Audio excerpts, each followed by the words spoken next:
तो बच्चों आज हम लोगों को पढ़ाने वाले हैं सुगेंद्र की कोशिका जीन क्रिया नियमन का जीन बैटरी मॉडल। तो ये जो आपका टॉपिक है क्लास 12 बायोलॉजी का वंशागत का आणविक आधार वाले चैप्टर से लिया गया है। इससे पहले हमने सुगेंद्र की कोशिका जीन क्रिया नियमन देखा था। उसमें हमने विद फिगर समझा था कि सुगेंद्र की कोशिका जीन क्रिया नियमन होता क्या है। ठीक, तो अगर आपने नहीं देखा तो जाकर देख सकते हैं। वो आपके एग्जाम में 2 नंबर का पूछा जाता है, ये 3 से 5 नंबर का आ जाता है। ठीक, तो इसे हम देख लेते हैं। इसमें दिया हुआ है कि इस मॉडल के अनुसार 4 प्रकार के डीएनए क्रम होते हैं। यानी ये जो मॉडल है इसके अनुसार 4 प्रकार के डीएनए क्रम होते हैं। पहला होता है प्रोड्यूसर, दूसरा होता है रिसेप्टर स्थल, तीसरा होता है इंटीग्रेटर जीन, चौथा होता है सेंसर स्थल। तो सबसे पहले प्रोड्यूसर देख लेते हैं। प्रोड्यूसर हमें हमारा दिया हुआ है कि यह जीन लैक ओपेरान के संरचनात्मक जीन के बराबर होता है। यानी कि ये जो प्रोड्यूसर जीन होता है ये लैक ओपेरान के संरचनात्मक जीन के बराबर होता है। दूसरा हमारा दिया हुआ है रिसेप्टर स्थल। रिसेप्टर स्थल में हमें हमारा दिया हुआ है कि यह प्रोड्यूसर जीन के बराबर होती है और लैग ओपेरान को ऑपरेटर जीन की तरह कार्य करती है। यानी कि ये जो रिसेप्टर स्थल होता है या प्रोड्यूसर जीन के बराबर होता है और लैग ओपेरान को ऑपरेटर जीन की तरह कार्य कराता है। ठीक, जो रिसेप्टर स्थल होता है। इसके बाद हमारा दिया हुआ है इंट्रीगेटर जीन।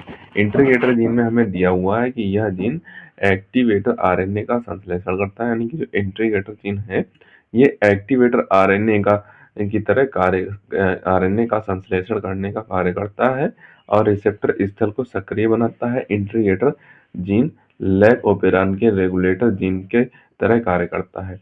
यानी कि जो लैग ओपेरान का रेगुलेटर जीन होता है उसकी तरह ही इंट्रीगेटर जीन कार्य करता है और जो ऊपर रिसेप्टर स्थल दिया हुआ है इसको सक्रिय बनाए रखने का कार्य करता है। ठीक, तो 2 इसके कार्य मेन होते हैं और जो एक्टिवेटर आरएनए होता है उसका संश्लेषण करता है, ये भी इंटीग्रेटर जीन का कार्य होता है। ठीक, इसके बाद हमारा जो दिया हुआ है वो दिया हुआ है सेंसर स्थल।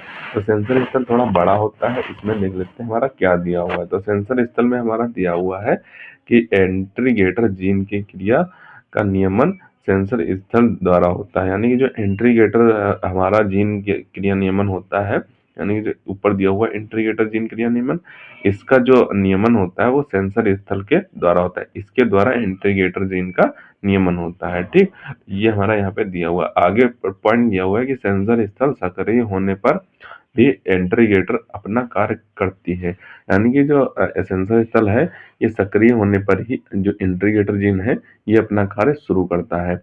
इस मॉडल में सेंसर स्थल में कोई अनुलेखन नहीं है। यानी कि जो सेंसर स्थल ये जो मॉडल है जीन बैटरी मॉडल, इस मॉडल में सेंसर स्थल का और कोई भी अनुलेखन नहीं है। सेंसर स्थल का और कोई भी अनुलेखन इसमें नहीं है। ये केवल अणुओं को पहचानते हैं। यानी कि जो सेंसर स्थल होते हैं ये केवल अणुओं को पहचानने का कार्य करते हैं और प्रोड्यूसर जीन और इंटीग्रेटर जीन पर अनुलेखन करते हैं, अनुलेखन होता है। यानी जो सेंसर स्थल के द्वारा प्रोड्यूसर जीन और इंटीग्रेटर जीन पर अनुलेखन होता है, अर्थात आरएनए द्वारा निर्माण होता है। यानी कि जो सेंसर स्थल होता है इसका निर्माण आरएनए द्वारा होता है। एक सेंसर स्थल द्वारा नियंत्रित विभिन्न प्रोड्यूसर जीन को बैटरी कहते हैं। यानी कि एक सेंसर स्थल के द्वारा जो नियंत्रण में किए गए विभिन्न प्रोड्यूसर जीन होते हैं उसी को बैटरी कहते हैं। एक बैटरी के जीन जरूरी नहीं एक साथ हो, ये दूर दूर या अलग गुणसूत्रों पर भी हो सकते हैं। यानी कि जो एक बैटरी के जीन होते हैं वो जरूरी नहीं एक ही साथ हो, ये दूर दूर और अलग अलग गुणसूत्रों पर भी हो सकते हैं। अतः सुकेंद्र की कोशिकाओं जीन प्रकटन का नियमन जटिल होता है। यानी कि जो ये सुकेंद्र की कोशिकाओं पर जीन प्रकटन का नियमन होता है ये थोड़ा जटिल होता है। ठीक, तो ये आपका सुकेंद्र की कोशिकाओं का जीन क्रिया नियमन का जीन बैटरी मॉडल है, ये हो जाएगा। तो आपको 4 हेडिंग्स याद रखनी है।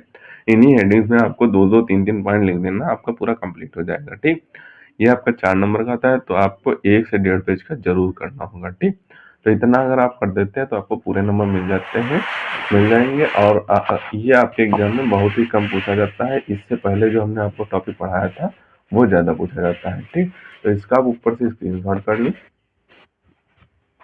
बचे हुए पार्ट का स्क्रीनशॉट कर लो और जो नीचे पार्ट दिया हुआ है उसका भी स्क्रीनशॉट कर लें। तो इसे आपको अच्छे तरीके से और सही ढंग से तैयार कर लेना इंपॉर्टेंट है आपके एग्जाम में।